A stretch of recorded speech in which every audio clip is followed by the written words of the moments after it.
Assalamualaikum warahmatullahi wabarakatuh. Waalaikumsalam warahmatullahi wabarakatuh. Sehat anak-anak? Alhamdulillah luar biasa. Tetap semangat, Allahu Akbar. Alhamdulillah. Baiklah, sebelum memulai pelajaran, kita berdoa dulu ya. Kita kelas untuk maju ke depan untuk membaca doa. Sama-sama ya.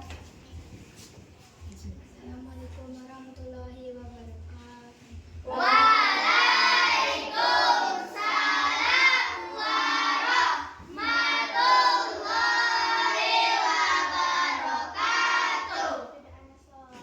Siap. Berdoa sebelum belajar. Bismillahirrahmanirrahim. Rabbi zidna ilman warzuqna fahman. Ya Allah, ya Tuhan kami, tambahilah ilmu kami dan pertinggikanlah kecerdasan kami. Amin. Biar kita belajar biar lebih semangat. Coba tepuk semangat.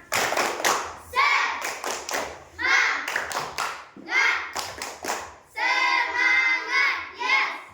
Ya, materi kita pada hari ini yaitu mengenai kisah hijrah Nabi Muhammad SAW ke Madinah. Namun sebelumnya Ibu ingin mengingat kembali pelajaran kita minggu kemarin yaitu mengenai sebab Nabi Muhammad hijrah ke Madinah. Pada hari ini kita melanjutkan materi pelajaran kita yaitu mengenai kisah hijrah Nabi Muhammad SAW ke Madinah. Tujuan pembelajaran kita, kalian dapat memahami latar belakang hijrah Nabi Muhammad SAW. Yang kedua, siswa kalian dapat menjelaskan proses hijrah dari Mekah ke Madinah. Yang ketiga, kalian dapat menyebutkan hikmah dari hijrah. Sebelum kita memulai, ini Ibu akan bertanya, ada yang masih ingat apa arti hijrah? Berpindah. Latar belakang hijrah Nabi Muhammad SAW itu situasi di Mekah. Satu, Nabi Muhammad SAW dan para sahabat menghadapi tekanan dan penyiksaan dari kaum Quraisy. Yang kedua, penyebab Islam semakin sulit dilakukan. Adapun perintah hijrah, Nabi Muhammad SAW menerima wahyu untuk berhijrah demi keselamatan umat Islam dan kelangsungan dakwahnya. Adapun proses hijrah Nabi Muhammad SAW. Satu, Nabi Muhammad SAW berencana meninggalkan Mekah secara diam-diam bersama Abu Bakar As-Siddiq. Dua, mereka bersembunyi di Gua Sur selama 3 hari untuk menghindari pengejaran kaum Quraisy. Yang ketiga, beliau dibantu oleh Abdullah bin Abu Bakar, Utsman binti Abu Bakar, dan seorang pemandu bernama Abdullah bin Uraiki. Yang keempat, perjalanan melewati jalur yang tidak bisa menuju Madinah untuk menghindari pengejaran kaum Quraisy. Ibu akan memutarkan video tentang kisah hijrah Nabi Muhammad SAW ke Mekah. Kalian simak bersama-sama. Nanti Ibu akan memberi tugas pada kalian hikmah apa yang bisa kita ambil dari perjalanan Nabi Muhammad tersebut. Nah, silakan memperhatikan video. Atas izin Allah Subhanahu wa Ta'ala, kaum musyrikin yang mengepung rumah Rasulullah tertidur pulas. Alhasil mereka kehilangan jejak Rasulullah yang pernah menjadi Allah dengan selamat. Sementara itu, Rasulullah bersama Abu Bakar sedang bersembunyi di Gua Tur agar terhindar dari rencana pembunuhan kaum musyrikin. Di suatu malam Rasulullah didatangi malaikat Jibril ke dalam rumahnya rumah. Mereka masuk secara paksa ke dalam rumah hingga mendobrak pintu kamar beliau. Lihat di sana, Muhammad sedang tidur di balik selimutnya. Coba aku lihat. Kenapa bisa kau yang tidur di sini? Di mana Muhammad? Aku sudah tahu di mana Rasulullah. Sial. Ali bin Abi Thalib mengorbankan dirinya sebagai jebakan bagi kaum musyrikin. Di situasi yang menegangkan ini, Ali berusaha tenang. Ia telah menyerahkan hidup dan matinya hanya kepada Allah Subhanahu wa Ta'ala, Sang Maha menghidupkan dan mematikan makhluknya. Sebagian pemuja tampak kesal dan marah melihat kenyataan bahwa Rasulullah telah pergi dari rumahnya tanpa jejak. Para pemuda Quraisy yang lainnya merasa kalah sebelum berperang. Keluarga Abu Bakar memiliki peranan penting dalam misi persembunyian Rasulullah dan Abu Bakar di Gua Tur. Selama 3 hari, Asma binti Abu Bakar mengantarkan bekal untuk Rasulullah dan ayahnya. Sedangkan Abdullah bin Abu Bakar bertugas memata-matai kaum Quraisy. Ada juga Amir bin Fuhairah, mantan budak Abu Bakar, yang bertugas memasak persediaan susu kambing dan menghapus jejak Abdullah. Malam ini bertepatan dengan tanggal 27 Safar tahun ke-14 kenabian, Rasulullah mendatangi Abu Bakar di kediamannya. Kemudian mereka keluar lewat pintu belakang dan bergegas meninggalkan kota Mekah sebelum ada orang yang melihat. Sesuai rencana, Rasulullah dan Abu Bakar tidak langsung berhijrah, namun singgah di suatu tempat, baru kemudian menuju Yathrib ketika keadaan telah aman. Tujuannya untuk mengelabui kaum musyrikin.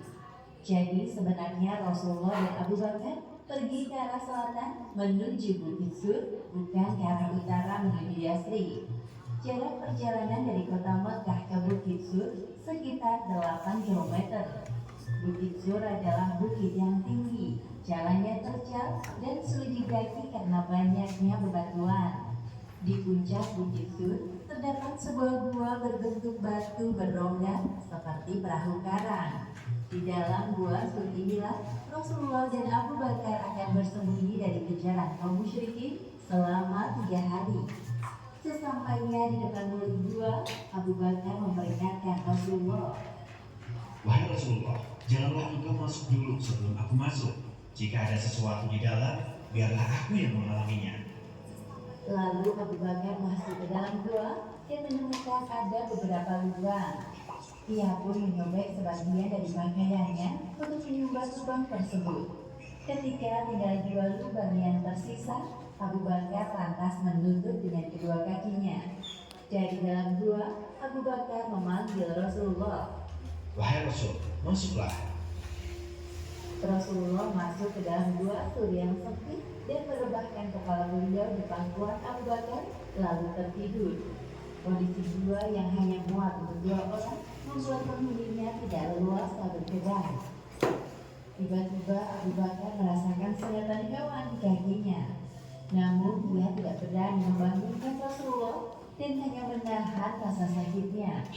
Semua itu dilakukan Abu Bakar atas rasa cinta dan kagum yang teramat besar kepada sosok pemimpin umat Islam sekaligus sahabat terbaiknya. Air mata Abu Bakar membasahi wajah Rasulullah hingga membuat beliau terbangun. Apa yang terjadi, wahai sahabatku? Ya Rasul, sepertinya kakiku disengat hewan. Rasulullah terkejut mendengar pengakuan Abu Bakar. Cepat tarik kakimu dari lubang. Itu akan mengganggu Anda jika aku menarik kakiku. Tidak sama sekali, wahai sahabatku. Rasulullah meludah kecil di kaki Abu Bakar yang terkena sengatan hewan. Seketika itu juga bekas dan rasa sakitnya menghilang. Alhamdulillah, kakiku sudah tidak sakit lagi, wahai Rasul. Sementara itu, kaum musyrikin melampiaskan kekesalan mereka dengan memukul Ali bin Abi Thalib lalu menyeretnya ke Ka'bah. Mereka mendesak Ali agar mau mengatakan ancaman kaum musyrikin tidak berhasil terhadap Ali. Mereka lantas mendatangi orang terdekat Rasulullah, yaitu Abu Bakar. Sesampainya di depan pintu rumah Abu Bakar, Keluarlah dari rumahmu, wahai Abu Bakar. Asma yang berada di dalam rumah terpaksa membukakan pintu dengan tangan gemetar. Di mana ayah? Aku tidak tahu. Sekali lagi, aku tanya, di mana ayah? Apakah dia sedang bersama Muhammad? Aku benar-benar tidak tahu di mana ayahku berada sekarang. Saking tidak dapat mengendalikan emosi, Abu Jahal menahan diri Asma hingga adik-adiknya jatuh.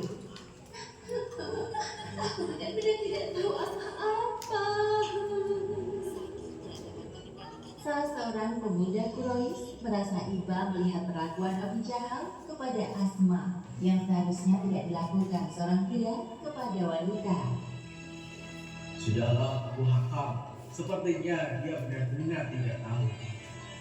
Para pembesar Quraisy mengadakan sidang lanjutan. Mereka mengerahkan para pelacak jalan di semua jalur menuju Mekah untuk menemukan Rasulullah dan Abu Bakar. Bahkan mereka akan menghadiahkan 100 ekor unta bagi siapapun yang bisa menangkap dan membawanya ke hadapan kaum musyrikin.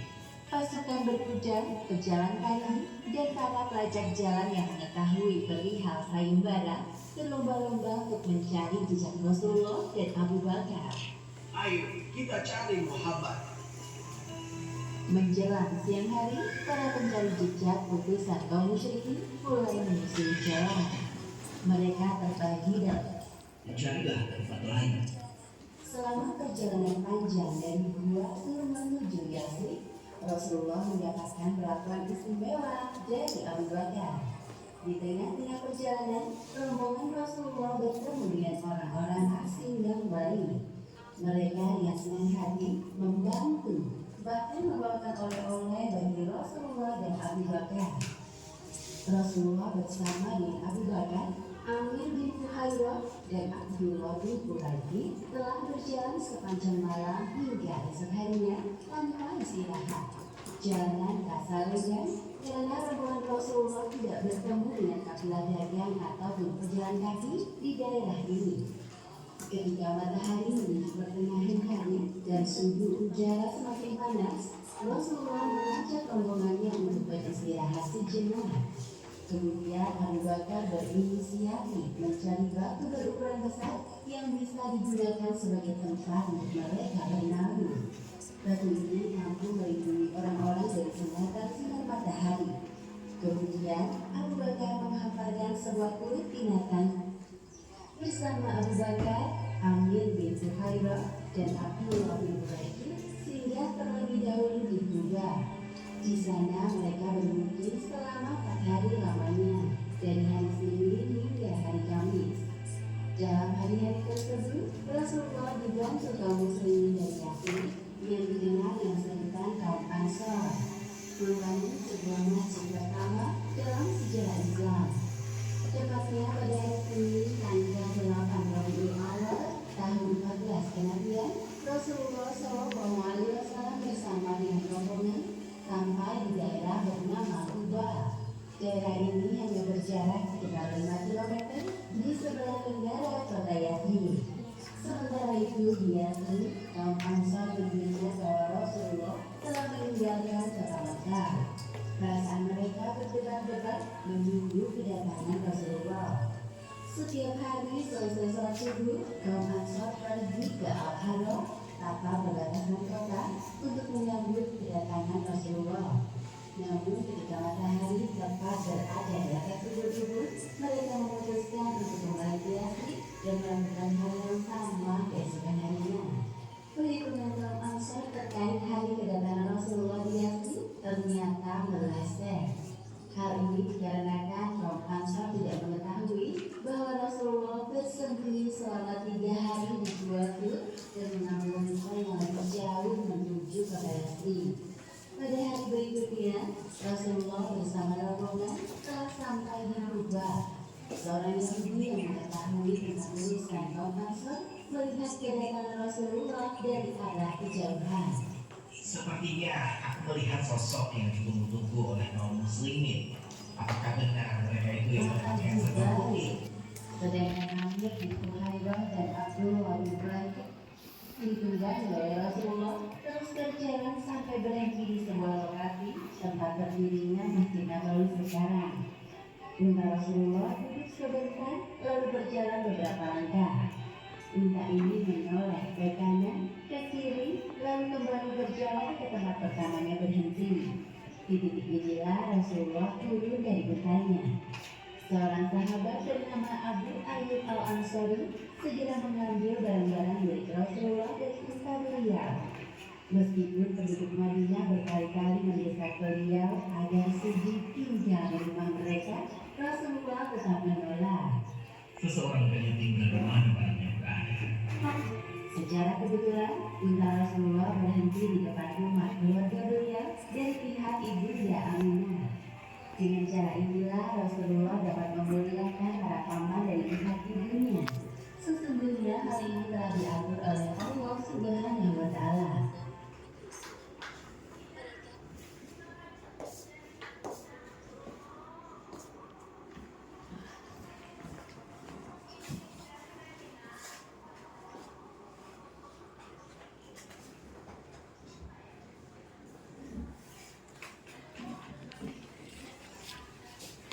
Dari video yang ibu putarkan tadi, kisah hijrah Nabi Muhammad SAW ke kota Madinah, bagaimana sambutan masyarakat Madinah dengan kedatangan Nabi Muhammad. Satu, penduduk Madinah kaum Ansar menyambut Nabi Muhammad SAW dan para sahabat dengan sukacita. Yang kedua, dibangunnya Masjid Quba, masjid pertama dalam sejarah Islam. Yang ketiga, persaudaraan antara kaum Muhajirin atau pendatang dari Mekah dan kaum Ansar penduduk Madinah diperkuat.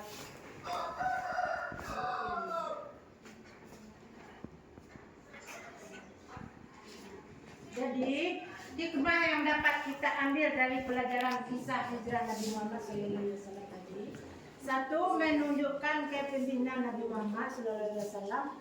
Nabi mampu memimpin umat Islam dalam situasi sulit. Yang kedua, membangun masyarakat Islam. Hijrah menjadi awal pembentukan tatanan sosial berdasarkan nilai-nilai Islam di Madinah. Yang ketiga, menumbuhkan solidaritas persaudaraan antara kaum Muhajirin dan Ansar, mengajarkan semangat saling membantu. Yang keempat, keteladanan dalam sabar dan kesabaran. Hijrah mengajarkan pentingnya sabar, ikhtiar dan tawakal kepada Allah SWT.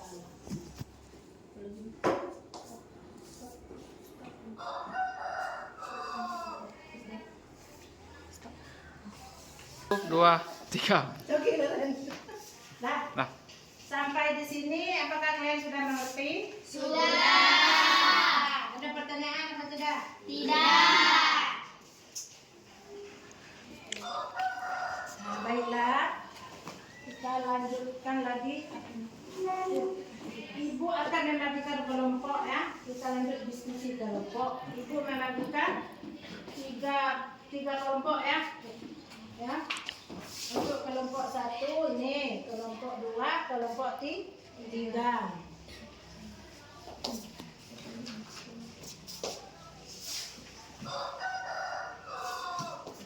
Untuk tugas kelompok hari ini, itu pertanyaan sudah Ibu bagikan.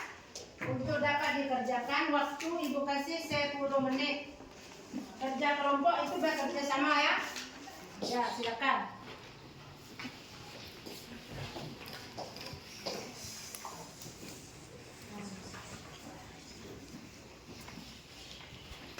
Ada yang kurang paham? Sudah mengerti?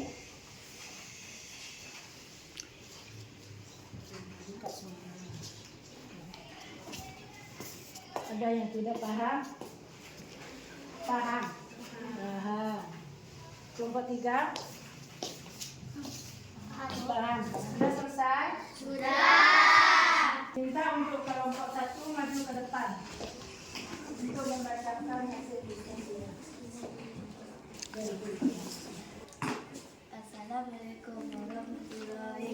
wabarakatuh.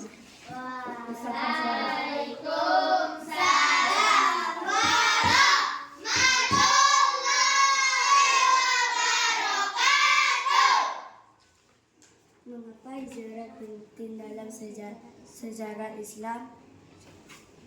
Hijrah penting dalam sejarah Islam karena menjadi awal perjuangan Nabi Muhammad SAW dan para sahabat untuk menyebarkan Islam dengan lebih bebas dan aman. Hijrah sangat penting karena membantu umat Islam bertahan, berkembang, dan menyebarkan ajaran Islam dengan lebih luas. Assalamualaikum warahmatullahi wabarakatuh. Tepuk tangan. Terima kasih untuk kelompok 1. Sekarang untuk kelompok 2. Siap? Siapa yang ke depan untuk membacakan hasil diskusi?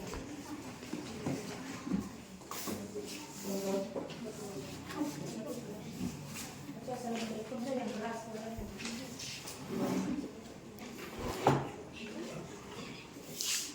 Assalamualaikum warahmatullahi wabarakatuh.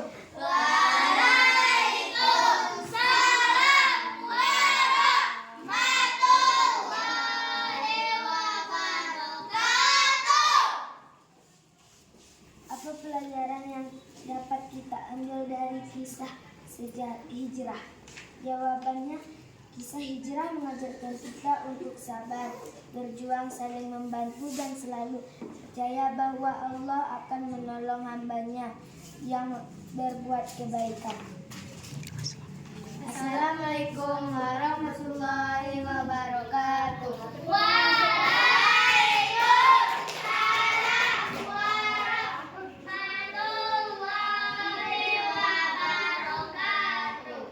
Sekarang untuk kelompok 3, untuk ke depan membacakan hasil diskusinya.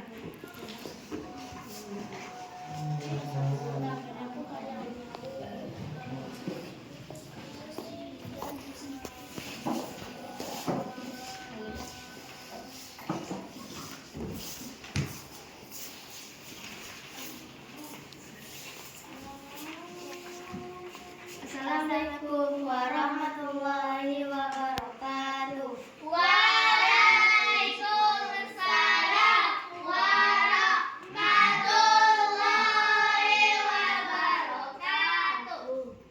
Bagaimana kita dapat meneladani semangat hijrah dalam kehidupan sehari-hari? Semangat hijrah bisa kita tiru dengan selalu berusaha menjadi pribadi yang lebih baik, menolong orang lain, dan tetap semangat dalam menghadapi setiap tantangan. Assalamualaikum warahmatullahi wabarakatuh.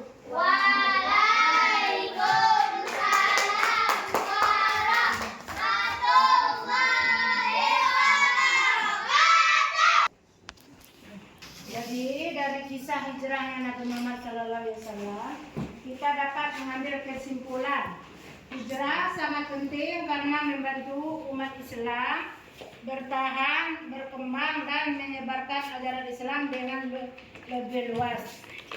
Apa pelajaran yang dapat kita ambil dari kisah hijrah Nabi Muhammad tadi? 1. Sabar dan takwa kepada Allah Subhanahu wa Ta'ala. Yang kedua, berjuang untuk kebaikan. Yang 3, persaudaraan dan tolong menolong. Yang 4, menghindari keburukan. Jadi garis besar pembelajaran kita pada hari ini, kisah hijrah Nabi Muhammad SAW adalah inspirasi bagi umat Islam untuk terus berusaha memperbaiki diri dan berjuang di jalan kebenaran. Sebelum kita menutup pelajaran kita pada hari ini, mengingat perjuangan Nabi Muhammad kita SAW memperjuangkan agama Islam, marilah kita bersalawat atas Nabi.